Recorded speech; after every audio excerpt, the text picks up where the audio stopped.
In September 480 BC, the Persian Empire put 1,200 warships into a narrow channel of water and lost them in a single afternoon to a Greek fleet of 371. 5 months later, the largest invasion the ancient world had ever assembled was retreating across a frozen river, half its men dead. This is the battle that ended Persian westward expansion. Not Marathon 10 years earlier. Marathon was the warning. Salamis was the answer. The moment the largest empire in the ancient world learned the limit of what could be taken by force. Xerxes inherited his father Darius's failed Greek expedition. In 490 BC, a small Persian punitive force had been destroyed at Marathon by Athenian hoplites. Darius spent the rest of his life preparing a second invasion. He died before he could launch it. His son inherited the project. By 481 BC, Xerxes had spent a decade assembling the largest invasion force the ancient world had ever seen. Soldiers from 46 subject nations, a bridge of boats across the Hellespont, a canal cut through the Mount Athos peninsula, supply depots positioned across northern Greece. Nothing was left to improvisation. This should have been one of history's most lopsided defeats. Greece was a fractured collection of city-states that historically fought each other more than they fought anyone else. Persia outnumbered them in ships, men, gold, and experienced commanders. It became one of history's most decisive reversals, and the reason has almost nothing to do with bravery and everything to do with one Athenian general who understood water. The Athenian general was Themistocles. In 483 BC, a silver strike at the mines of Laurion produced an unexpected windfall for Athens. The conventional decision would have been to distribute the silver to citizens, a tradition with deep roots. Themistocles proposed something else. Spend it on a navy. 200 new triremes, the largest naval buildup in Greek history, paid for by a single mining strike. He had no specific plan for using them.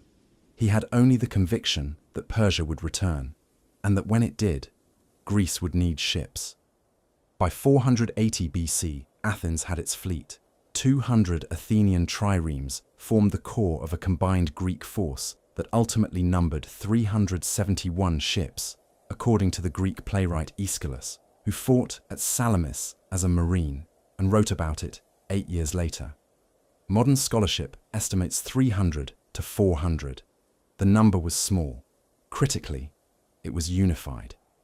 The Persian fleet drew from Phoenicia, Egypt, Ionia, Cyprus, Caria, every coastal subject nation of the empire. Ancient sources record 1,200 ships. Modern scholarship estimates a range of 600 to 1,200, with the higher number representing the upper bound. The exact count matters less than the relative scale. The Persian fleet was, by any reasonable estimate, at least twice the size of the Greek. Persia's numerical advantage was real. But in a strait 1 nautical mile wide, only the first 100 ships could fight. The other 1,000 plus were furniture. Themistocles understood this geometry. Xerxes did not. The Persian invasion reached northern Greece in summer 480 BC. The first engagement was Thermopylae. 3 days of Spartan resistance at a narrow mountain pass, ending in the death of King Leonidas and 300 Spartans alongside several hundred other Greeks. Thermopylae did not stop the Persian army. It bought time. Time was what Athens needed. Even before Thermopylae fell, the population of Athens was being evacuated. Women, children, elderly, anyone not fit for military service, moved across the strait to Salamis Island and to Aegina. By the time the Persian army marched into Attica, the city was empty. Xerxes burned Athens. The Acropolis went up in flames.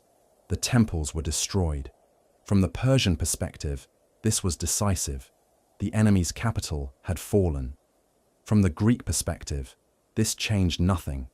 The army was at sea, and the population was on the islands. The city was just architecture. This is the moment the war should have ended. Persian doctrine, since the time of Cyrus the Great 120 years earlier, was that taking the capital meant taking the kingdom. It worked in Babylon. It worked in Lydia. It worked in Egypt. It did not work in Greece. There was no government to surrender. There was no king to negotiate. There was only a fleet in a strait, and a navy waiting to be lured into it. What Themistocles did next was either the boldest deception in ancient warfare, or one of the most fortunate lies ever believed. Possibly both. The Greek fleet was anchored on the eastern side of Salamis Island, in the strait between the island and Attica. The Persian fleet was anchored in the open bay to the south. As long as the Greeks stayed in the narrow strait, the Persians could not bring their numerical advantage to bear. As long as the Persians stayed in the open bay, the Greeks could not be forced to fight at disadvantage. Themistocles sent a slave named Sicinnus across the water to Xerxes with a message. The Greek fleet, the message said, was about to flee under cover of darkness. The Greek commanders were quarreling. The alliance was breaking down. If Xerxes wanted to destroy them, he had to act now. Xerxes believed it. Herodotus records that he ordered his fleet to block both ends of the strait, preventing Greek escape and committing the Persian navy to fighting in the narrows at dawn. Whether Sicinnus's message was the decisive factor or merely reinforced a decision Xerxes had already considered, the effect was the same. The Persian fleet committed to Themistocles' chosen ground. Dawn broke. The Persian fleet entered the strait in column, with the front ranks rowing hard into the narrows. According to Herodotus, Xerxes had ordered a throne placed on Mount Aigaleo, on the Attic coast overlooking the strait, so the king could watch his fleet annihilate the Greeks. When the Greek fleet reversed and rammed, the Persian front line had nowhere to go. Their own second line was behind them. They collided with themselves.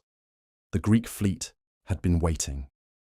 As the Persian van pushed deep into the narrows, the Greek triremes feigned a retreat, drawing the Persians forward, deeper, more committed. Then, on signal, the Greeks reversed and rammed. Greek triremes were lighter, faster, more maneuverable. They had been built for exactly this kind of fight. Short engagements in narrow water, where ramming and disengaging was everything. The Persian ships, designed for open water battles, found themselves unable to turn, unable to back, unable to do anything but be rammed by ships they could not catch. Behind the Persian front line, ship after ship arrived in the strait at full speed. They could not see what was happening ahead. They could not stop. They collided with the disabled ships of their own van. The fleet that had been the largest in the ancient world began to destroy itself. On Mount Aigaleo, Xerxes watched. According to Herodotus and Aeschylus, the two earliest sources, both written within 60 years of the battle, the king tore his robes, struck his thigh in rage, and ordered new commanders. There were no new commanders who could change the geometry of the strait.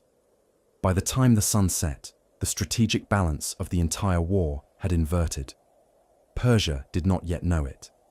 Xerxes, watching from a throne above the battle, did. Ancient sources record more than 200 Persian ships sunk or captured. Greek losses were approximately 40. The numbers are imprecise. Ancient battle counts always are. But the relative scale is consistent across every source. Persia lost roughly 5 times more ships than Greece, in a single afternoon.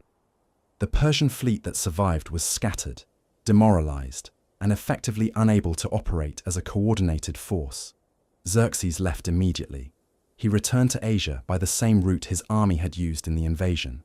But with the navy broken, the supply lines were untenable. He left his general Mardonius behind with a reduced army to finish the campaign by land. Mardonius did not finish the campaign. The following year, 479 BC, the combined Greek armies, Athens, Sparta, and their allies, defeated the Persian land force at Plataea.